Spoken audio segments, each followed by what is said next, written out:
All right, let's talk about it. Coach Jay here, Journey Junction. Can't wait to talk to you about today's topic. This one I think is really great. I've been working on it for a little bit, so maybe it'll inspire you like it does me. Embracing the bumps, how setback fuels growth. That's right, fuels growth. Setbacks. What you call failures, I call them setback. I don't like that negative word of failure because it seems like it's hopeless.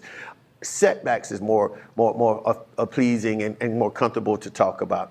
I want y'all to understand that from your setbacks, we should find growth. And what I mean by that is everything you do is not always going to have a positive outcome. There will have some negative outcome, more challenges that you may have to face. Reason why? Because these are opportunity for growth. These are opportunities to seize the moment to reevaluate your situation.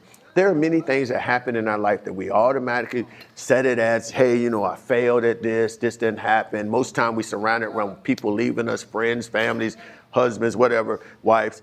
They leave the relationship and you feel like you're a failure because you're facing marriage, or you feel like you're a failure because you didn't finish college. You feel like you're a failure because you struggled in high school. You feel like you're a failure because your son or daughter didn't turn out the way that you wanted them to do and have that successful future that you envisioned them to have.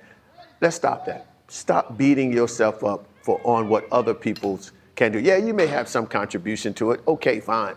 But not enough for you to sit back and call it a failure. You can sit back and say it's a setback. It's an opportunity for you to work harder to bring light to why you wanted your kid to strive to go to college or finish their high school, whatever it may be, or your marriage you're working on or whatever. There's some choices that we made and some decisions that life throws us that we have no control over. And I want y'all to understand everything that you do, sometimes there's another part to it that has nothing to do with you. You just got to go through the mercy of life.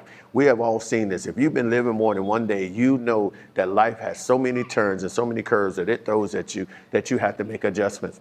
But what I want you to do is look at these times where you have to make these adjustments. Look at these times when things were not favorable. Look at these times where you had to have a redo or step back and regather yourself, re-engage, or just evaluate your current process. See, the key word is that we have to be able to understand where we are when these moments happen. What happened to lead to this? We have to take the time to re-engage in the whole concept. We need to evaluate what steps were taken. Why did we feel this way? Was it because we were more emotional driven? Was it because of my lack thereof, not having friends and wanting friends, or wanting to be in a relationship, or not knowing how to help someone understand my full point and perspective of this? Understanding that these challenges are coming about because maybe I was not that equipped at the time when I start making this decision, or paved out this pathway, or begin to get on this highway to this expected successful end. Is that what happened? Is it that maybe I didn't do all the preparing and preparation in my life or in the times that I could have to help me to have a better outcome, where now I can sit back and say, I didn't fail. I just had a setback, a time for redo, or time to re-engage. See, in life, one thing I do understand is that we have to be flexible and be willing to make the adjustments as they come forth. We cannot continue to sit and look at things just as they are. We have to be proactive. We have to look at what's being presented and try to come up with plans and procedures or methods that's going to help us to continue in the pathway that we've chosen. Now, in that preparation, there's a lot of things that should be happening. For example, we should be trying to find information or guidance or literature or whatever it can do to help us to understand the steps that we're making. Some things we just do it off gut feelings, and there's some things we need to take time to sharpen our skills and educate ourselves, so that when we start going forth in whatever it may be, we can feel comfortable with that decision. I'm a firm believer of this. If you make a decision to do something and you did all the stuff that you can do and it pans out so, it's okay. You use everything that you had in that process to help you to come up with a reasonable, unexpected end. But sometimes there's other curves that come into place that kind of lead you to the left or the right. And in that time, we shift off in our plan. It's okay. That's when we're having a setback, because we know what caused us to shift.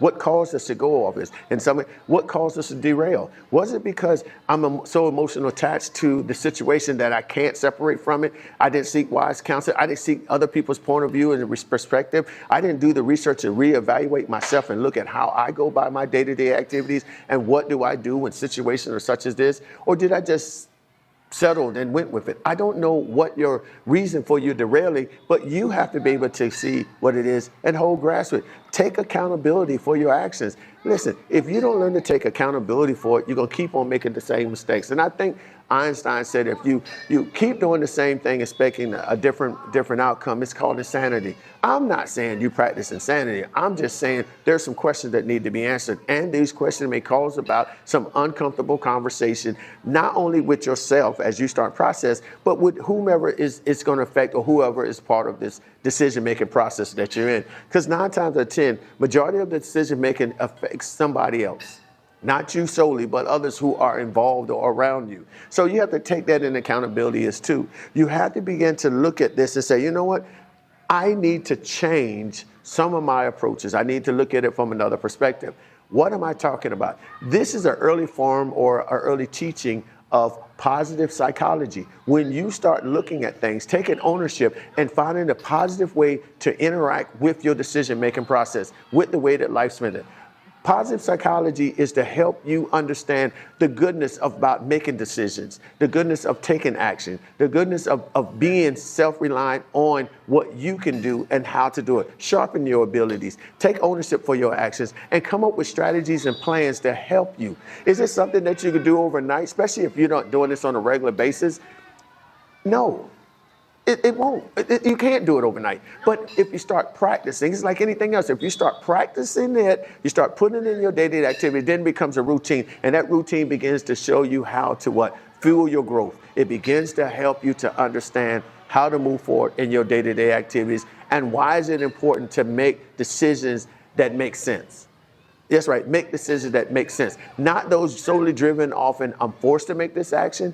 I'm in a way, my emotion driven, I need to do this or else. I feel like it's a demand to do it. No, your decisions should flow with just as easy as you're breathing, as easy as you plan your day to day. When you wake up in the morning, you should be able to strategize on how you're going to go about approaching whatever comes your way, not knowing what today's going to hold.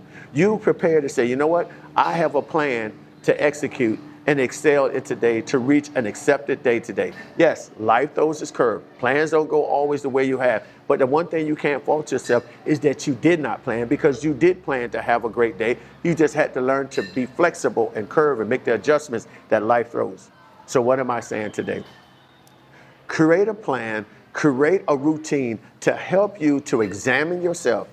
Take the point to look at anything that you consider a failure, which we say setback, and see how and what could have been done to prohibit this outcome, or what should be done in the future when this reoccur, how to embrace it with the knowledge that you just learned. See, one thing we are is forever learners, and we're always learning from our mistakes. We learn about the outcome, and we learn whatever life throws our way. So I want to encourage each and every one of you all to keep on striving to be successful. Keep on going forth in your plan. Keep on seeing what tomorrow holds. Stop waiting for tomorrow to bring its lashes to you. Start preparing in your mind what you're going to do today to make today a great day. And we're going to talk more about positive psychology as we go on with the teachings and the sessions that we'll have following it. And if you would like to know more, please, while you're there, go ahead and hit that like button. Go ahead and subscribe and hit that bell so you can be notified when I release some more information such as this, and we can follow and go forth with whatever we have. And if you'd like to talk to me, you can always email me at james@onemovementllc.com. Again, james@onemovementllc.com.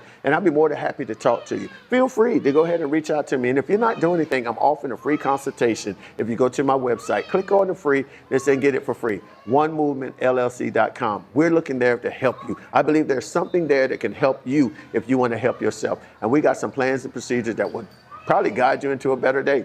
Hey, until we talk again, I'm Coach Jay, and I'm out of here. Peace.